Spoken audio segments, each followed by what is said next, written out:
And in this video, we're going to show how I'm going to prune this fig tree. I'll be talking about why we're pruning fig trees, how to prune fig trees. But if you just want to see me do it, skip ahead. I'm not an expert, but I've worked a lot with fig trees before, and I will definitely be able to help this fig tree. We're in the Bronx, New York, Zone 7. It's March 12th.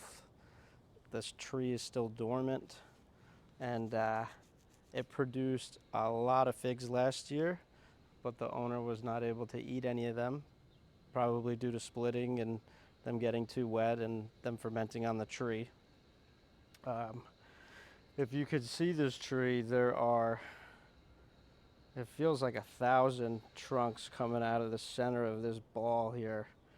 And what's going to happen is they're all going to try and leaf out, and there's going to be no airflow in the center of this, and there's going to be a lot of humidity that'll linger after rains, and figs will take in too much of that humidity and they'll just go bad right on the tree, which is unfortunate. So pruning a fig tree is definitely something you want to do for maintenance.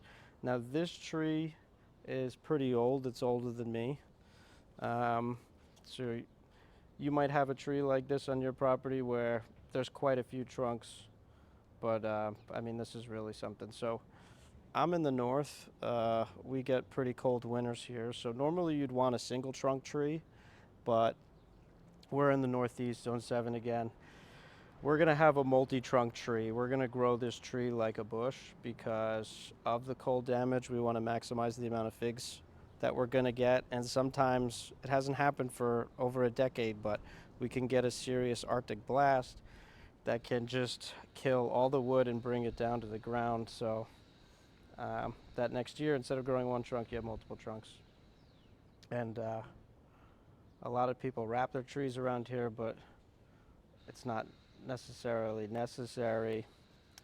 Anyway, back to pruning this thing. So yeah, you want to prune so you can maximize airflow in here for fig production. Also, if there's too much wood, my dad always said, you want to concentrate and focus the tree's energy on making fruit, so you don't want it too big. And you want to maximize sunlight getting into this thing. So this tree gets full sun, which is great. A fig tree, you definitely want as much sun as possible. They love sun. And what we're going to try and do is also open the center of the tree. And since we're doing the bush, we could have multiple trunks. They can kind of be going outwards, kind of like a flower. And we'll just be getting sun into the center of the tree. And something else that I like to do is on the south side in the direction to the sun is kind of keep that front face a little low as well, and have the back side higher, but most people don't do that. Yeah, for tools and how to actually prune it, I have these Felco pruners that were recommended to me because of the length of the handle. So if you get a really big branch, you can use two hands on it and get some more leverage. You can use loppers that have those long handles, but I actually tend to prefer these Japanese pull saws. These are really quick and efficient. This is a 5.5-inch one from ARS. It's made in Japan. It's about 20 bucks on Amazon. I don't think you're gonna have an easy time sharpening this thing, but it's really worth the money. You get a nice clean cut, because when you do a pruning cut, and I'll show that soon, is you really want to get a nice clean cut so that the tree can heal itself.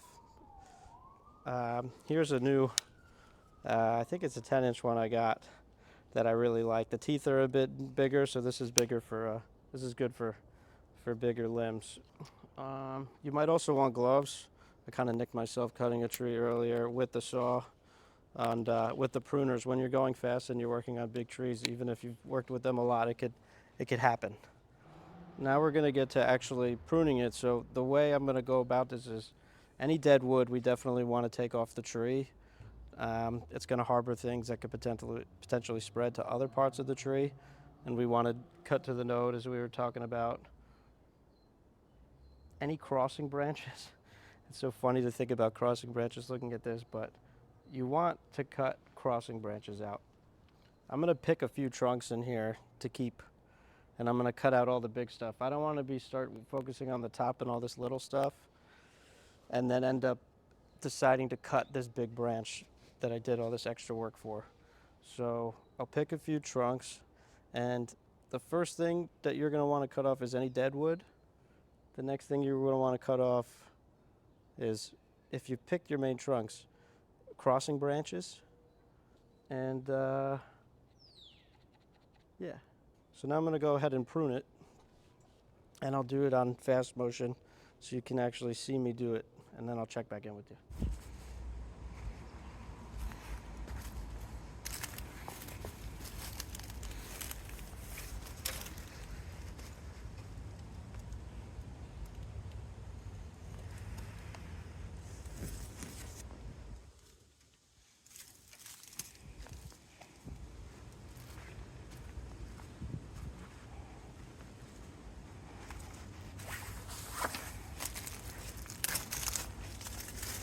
I want to show you one thing about choosing branches that are crossing. So here, from the there's a lot going on down here. From the trunk, these two guys are crossing, and so what's happening is you're getting rubbing, and what ended up happening is this one died. So we could definitely take this one out, and we're gonna need to take one of those two out. But I kind of want to show off what a pruning saw could do. And getting under here, another safety tip is you're gonna want to wear glasses probably, so you don't get poked in the eye. I already wear glasses, so I just say those count. I want to show you how fast the pruning saw is. Here you go.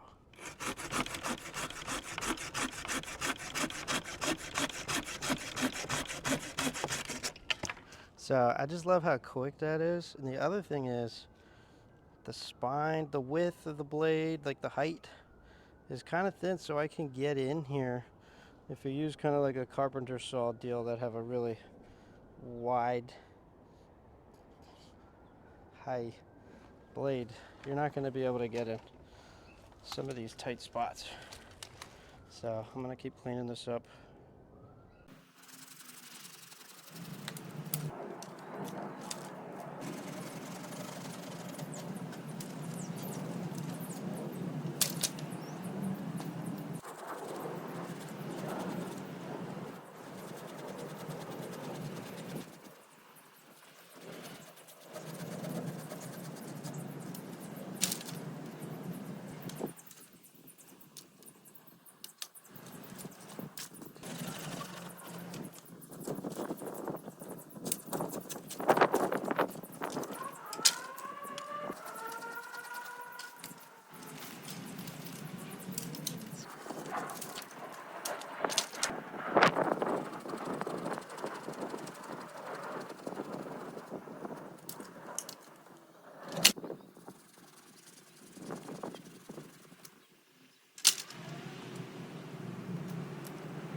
Hey everyone. So let's talk about how to get a clean cut on wood. Where do we actually cut and how do we cut? As we can see on this branch here, we have nodes, and these nodes, we can have a leaf, we could have a fig, we could have another branch come out. We want to make a cut. Now, you always want to cut to a node. Let's say I cut over here. I've made a fresh wound. A tree doesn't heal itself like we humans do. I made a cut on my skin yesterday with the pruning saw. It nicked me, and I'm a mammal. I can have new skin cells made to regenerate and heal myself, but a tree can't do that. It can't make more wood cells. Instead, what it does is it compartmentalizes itself off from any infection and decaying wood and bad stuff. Now, where that happens is at the node. So if we leave all this, this is going to decay, and this is like a sugar stick for bad things that we don't want in here and infections. So the best thing we can do is cut just before the node, right where it's going to compartmentalize itself off. Don't invite a lot of material for some bad stuff to come in and start eating. And then this gives this branch a real great chance to heal itself well. And a lot of people are going to suggest putting some type of product on here, some type of wound dressing. But I've done a lot of reading into this, and I've read a lot of research from someone named Alex Shigo. I'm sorry if I pronounced that wrong, but they did a lot of studies over many years looking at trees over the years after cuts have been made many years before, and found that wound dressings can actually make things worse and don't necessarily make things better. And it's better to just let the tree do its job, compartmentalizing itself off. And if you want to do that, the way is to get a good clean cut like this. So you want your pruners to be sharp, and you want to cut in the right place. So here's an example of some dead wood. We took off a lot of dead wood off this tree. This branch right here, you could definitely tell is dead. How can we tell other than the wood? Is if you were to scratch some bark off the surface, you'd be able to see a green cambium. We have none of that. Here, this piece of wood is actually alive, but it's on this branch that is having a lot of trouble. And a big reason for that is because this was left on. So if we were to cut here earlier, we could prevent a whole limb from going bad. And so how would we do that? Let's say we had an infection up here and we didn't want this to be a sugar stick, and we wanted to cut here.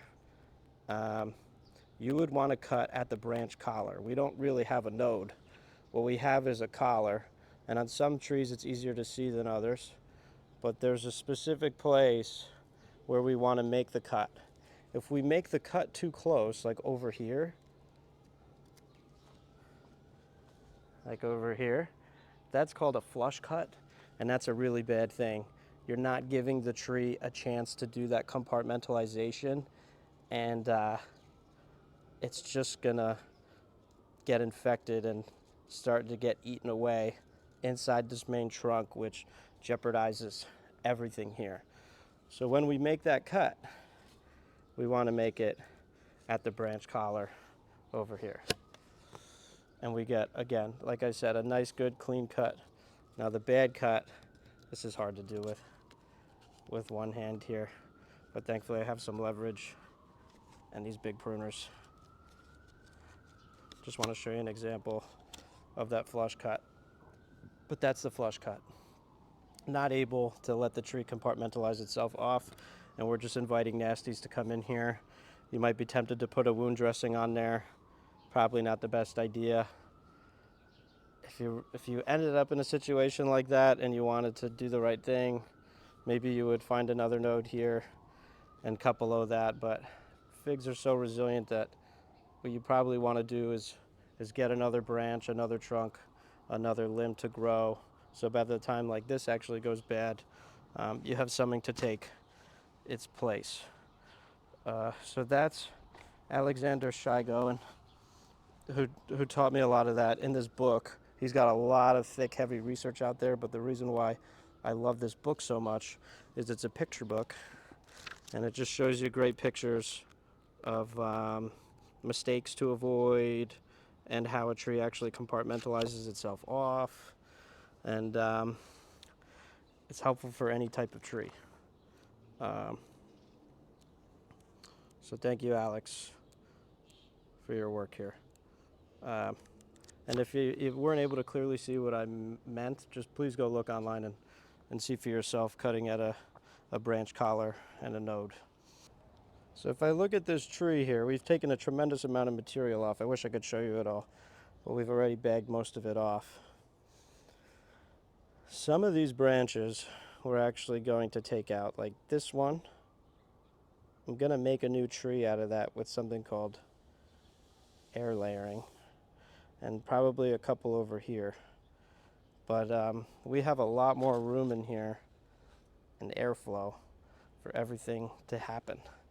And we also took a lot of height off the tree because we don't want to have to get up on a ladder to grab some of these figs off it. So this fig is going to really put on a lot of vegetative growth because of what we did, but it's going to be okay. We'll at least get to eat figs, whereas last time we didn't get to eat figs. I put some compost around it so it's got something to eat, feeding the life, feeding all the microbes in the soil. And I mean, it's just quite a awesome thing to look at, how this just rose up from the earth and just the years of decomposing and then further rising up because it just wasn't, cleaned out in here at all. My plan is to come here later and some of these younger branches, this first year growth, we're going to air layer off and make more trees. Another way to make more trees is to take some of the cuttings, this first year growth. This would be a good example, and we're in the spring now. The freezing weather is mostly past, so I'm just going to stick them into a garden bed over there and be able to dig them up in the fall and share them around.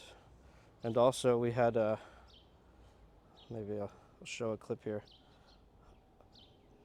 branches that were running along the ground that grew roots under it, and I was able to just dig a hole and stick it in a pot. We were able to get a whole new tree. So looking at this tree, it's mostly open. I'm still tempted to take more off, so we're just going to do that in the middle of the year when it's nice and warm outside to make air layers. So some of these branches will come out later in the year. So that's the video. Let me know what you thought, and let me know if you have any questions. I'm happy to answer your questions because I'm not an expert, and your questions help me learn so we can grow together. I love helping people grow food, and if you have any suggestions, please let me know. I'd love to hear them. Thank you for watching the video. I hope it helped.